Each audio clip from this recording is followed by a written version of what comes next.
17 ఫిబ్రవరి 2026 సూర్యగ్రహణం పూర్తి కథ 2026 ఫిబ్రవరి 17 ఆకాశంలో అద్భుతమైన వలయ సూర్యగ్రహణం జరగబోతోంది. గ్రహణం మధ్యాహ్నం 3:26 ప్రారంభమవుతుంది.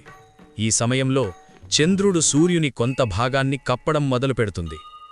సాయంత్రం 5:12 వలయ గ్రహణ దశ ప్రారంభమవుతుంది. సూర్యుని చుట్టూ ఒక అగ్ని వలయంలా కనిపించే అద్భుత దృశ్యం ఏర్పడుతుంది. సాయంత్రం 5:42 గరిష్ట గ్రహణం జరుగుతుంది. ఈ సమయంలో చంద్రుడు సూర్యుని మధ్యభాగాన్ని పూర్తిగా కప్పి రింగ్ ఆఫ్ ఫైర్ స్పష్టంగా కనిపిస్తుంది. సాయంత్రం 5:11 వలయ గ్రహణ దశ ముగుస్తుంది. కాని ఇంకా భాగగ్రహణం కొనసాగుతుంది. చివరగా సాయంత్రం 7:57 గ్రహణం పూర్తిగా ముగుస్తుంది.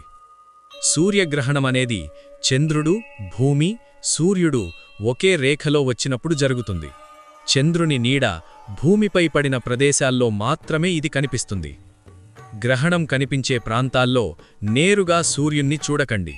ప్రత్యేక సౌర కళ్లజోడి ఉపయోగించాలి. తెలుగులో నిజమైన, స్పష్టమైన, ఆసక్తికరమైన సమాచారం కోసం మీరు చూస్తున్నది తెలుగు ఇన్ఫో బడ్డీస్. సబ్స్క్రైబ్ చేసి మా ఇన్ఫో ఫ్యామిలీలో భాగమవ్వండి.